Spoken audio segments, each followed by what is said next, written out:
Hello all and welcome to the Peacocks podcast, episode 3. At this time I'm joined by one of my fellow videographers and an integral part of the Taunton Town media team. It's Dan Howell. How are we? Good, thank you. Good, yeah. Good stuff. Yeah, how's your week been? What have you been up to? Not too bad, mostly work. Yeah. Just work at the moment. What is your day job again? Carpet salesman. Okay, cool. So yeah. Long hours or not? 9 to 5, so it's not too bad. It's stable, right. which is alright. Yeah. Okay, so we're recording this on Wednesday the 23rd of October. It's just before the home game against Truro. It's a big game. Before it gets underway, Dan, what are your thoughts? Predictions, potentially? It's definitely a big game. Yeah. Hopefully some goals. Hopefully in our favour. So hopefully some goals, hopefully some action, and hopefully 3 points for us. Yeah, definitely. Truro, definitely a tough side. Mm-hmm. Come down last year, second in the league now, so they definitely will want to get the win today. Definitely, yeah. Where are we? 5th after the 5-1 win at Walton. So yeah, big win Saturday. You were there, weren't you? No, I wasn't. I wasn't that time. No, sadly not. But especially after Tuesday night's defeat, to bounce back like that and to show some great determination to sort of fight back. Yeah. So let's start with, it's quite a broad question. What is the story of Dan Howell? I.e., where were you born, family, friends, all that sort of stuff? Yeah, I was born in Yeovil, but I've always grown up in Wincanton, which is about 40 miles from here. Yeah. I've always grown up in Wincanton. Went to school there. Went to school in Bruton as well, which wasn't far from there. Okay. Sexies at all? Yeah. Sexies. Yeah. My dad went there. So there we go then. Yeah. So I went to school at Sexies in Bruton, and then sort of left school, went straight into work, and then somehow here I am today. Somehow it's not the longest story, but yeah. Yeah, and you said you live in Wincanton, obviously. Yes. What made you sort of choose Taunton as a way? Because as you say, it's quite a distance to travel from. I used to travel a lot, different football games. Okay. I used to travel around different grounds a lot. I came one day to Taunton. First time I'd ever been, to be fair. And I filmed my experience at different grounds. Yeah. I went to the Tiverton game, the playoff that we lost. Obviously, it's such a down point for most Taunton fans. But it was enjoyable. Everyone was friendly. Everyone was nice. Even in a game where it was probably one of the lower points of the recent history. Sorry. I came to the Bolton game. They won. Brilliant. Everyone was friendly again. Brilliant. And then Rob Wenham. The next morning, I got a message. You must have seen the video and asked. Next thing you know, I'm sat there on Saturday on a bus to Tavistock in the FA Cup. Big up Rob. Yeah, and then ever since I've been present. So yeah, it's quite nice. How long have you been involved with us? You've longer than me. This is my 3rd season. Okay, yeah. I've been around for 3 seasons now somehow. But it's been enjoyable. Really enjoyed it. It's funny actually, because I sort of had the same situation with you. As I did my first ever radio interview was with Kev. Yeah. So I was like, we'll just go to Taunton, talk to Kev, and he was like, you should come along to a game, and I was like, all right. So I did. I came along to the Salisbury 4-3. Oh, brilliant! And I was hooked. I was like, that's the thing. This is it. There's many people that Taunton is a massive area. Yeah. You can't comprehend how big of an area it is, and to have one football club, have just Taunton Town. More people should be going and watching, because I think you will get hooked. I live 40 miles away. Somehow I'm hooked enough to travel here every week. You keep going every week. So. People would get hooked. There's so many. Football's a big game. It is a big game, and to have people come to a local game, pretty much everyone knows everyone here. You're so close to the players, so close to Rob, the manager, Matt, Michael. It's a completely different experience. And people will sit there on a Saturday and listen to football on the telly or on the radio. Just could pop down to a game, even if it's not your cup of tea, even just to experience it. I'm sure they'll catch on. For sure. Yeah, it's like a family here, isn't it? Yeah, definitely. Yeah, you're so close to everyone. And how long have you? Speaking of the game of football, how long have you been involved? How long has football been in your life? Forever. my grandpa got me into it, my dad got me into it, so I was in a footballing family. Mm-hmm. Who does your dad support? My dad supports Charlton. Okay. Charlton Athletic. Right. Yeah, a bit of a strange one. So my brother supports Fulham. Right. I support Everton. Mm-hmm. But we all support Yeovil as well. Yeah. So probably local team. Not the most popular one in the not area. at the moment. No, we'll skip over that. but yeah, Taunton now seem to be the team, and I always think if I wanted a team to do well and a team to win any cup or thing, now it'd be definitely Taunton. Yeah. You know. What do you think of just moving on to sort of the Taunton got me onto the FA Cup, and then us obviously losing at Havant. Chichester. Getting the bye. Yeah, brilliant. You couldn't write it, could you? No, it's unreal. Well, yeah, everyone seems to think it's a fix and everything, but you can't, it's just stuff. Some stuff can't be written. Yeah. Did you see the reaction on Twitter of all the players? Absolutely brilliant. It was lovely. And it's a team like that need the funds. Yeah. You could have got a Portsmouth or a Sunderland, and they just brush it to the side. You know, it's nothing for them. But yeah, to see Chichester get that and get the funds and get what should be a big game in the second round, or a chance to get to the third round. And we were speaking of Yeovil. Them or Haringey will either face, I think it's Oxford. Hartlepool. Yeah, Hartlepool. So that's they're in League. I want to say League One, but I might be wrong. I think they're in the same league now, National League. Oh, really? Yeah, Yeovil have fallen quite far the last few years. My knowledge is failing me at this point.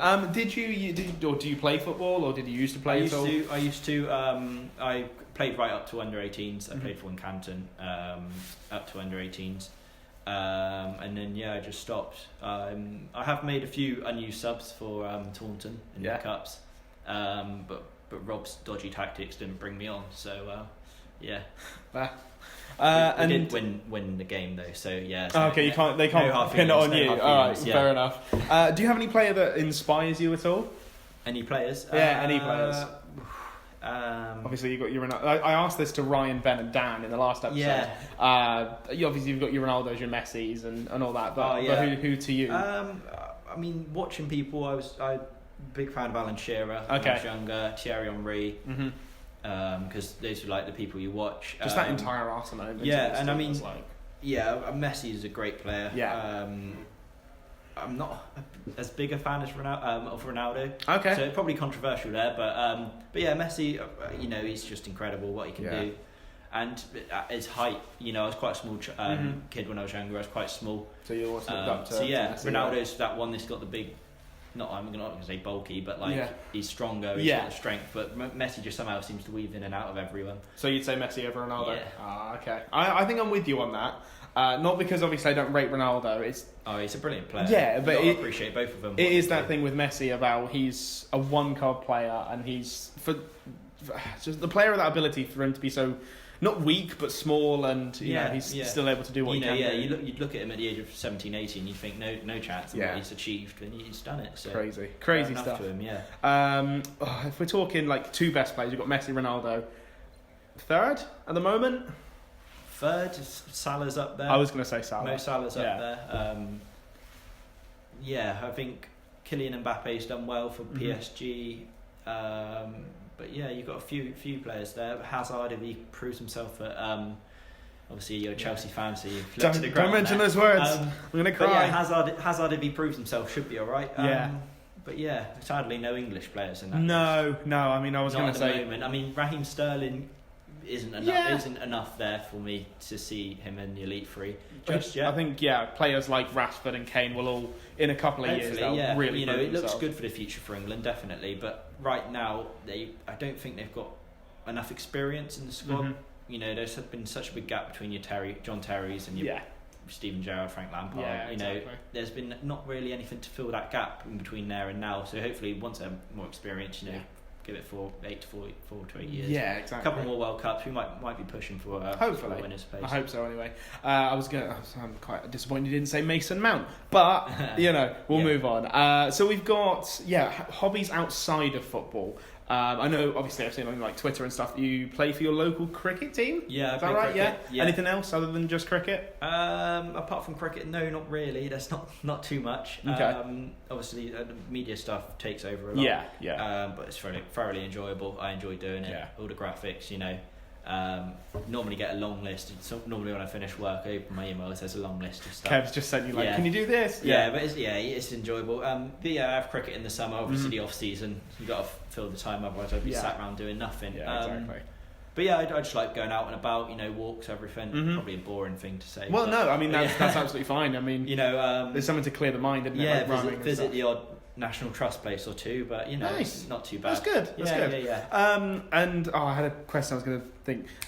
It's about... No, it's gone. It'll come back to me. We'll talk questions, actually, fan questions more specifically. David on Facebook has said that this home game against Truro tonight is the biggest of the season so far. Obviously, this episode is going to go out after the game's been played. But do you agree with David? It's definitely a big game, but every game's a big game. You've got to look at that. It is the... that's what everyone says. Will say every game's a big game, but you get wins against big teams, you get wins against little teams, you can lose against big and little teams, but yeah, it is a big game. It is a big game for bragging rights for most fans. I know a lot of the players as well will want to beat them. Michael Mika made that very clear at Walton Casuals. But yeah, it definitely will be a big game.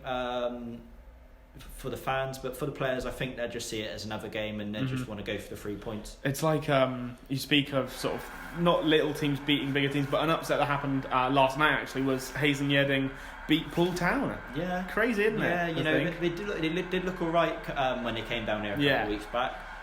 They looked handy, so but yeah, they did only just rescue a replay, to be fair. So fair play to them to sort of keep that going and keep that progressing. Good. By the way, obviously, if you're listening and you want to send in any questions to do with Taunton Town that I can ask, such as Dan, Rob, any of the players, Michael, Matt, anyone, you can go to Taunton Town's social media pages, just search for @TauntonTownFC or email media@tauntontown.co.uk. And Dan, I've got one last question. Yeah. And it's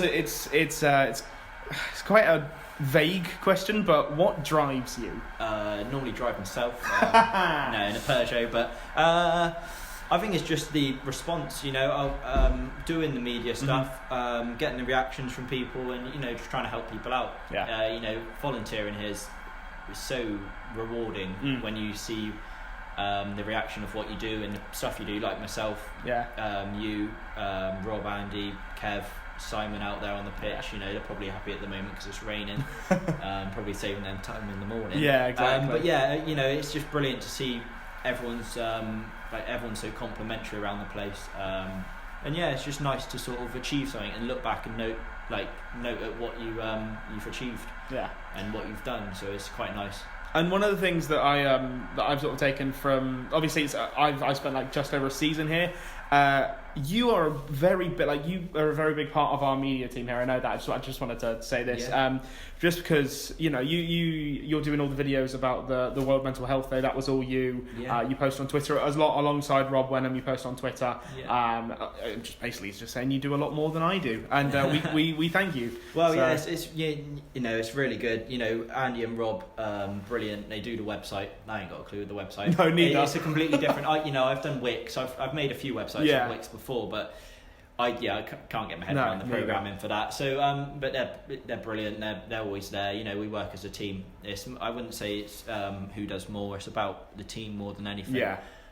We all bounce off each other brilliantly, definitely. And it's brilliant to have them here with me as a team, because we all bounce off each other, and we all definitely make our equal contributions, and it's great to have them alongside me. Yeah, definitely. Thank you very much, Dan, for being on the show. That's Hopefully we get a win against Truro. Yeah. And that, ladies and gents, is the third episode of the Peacocks podcast. We'll see you in the next one.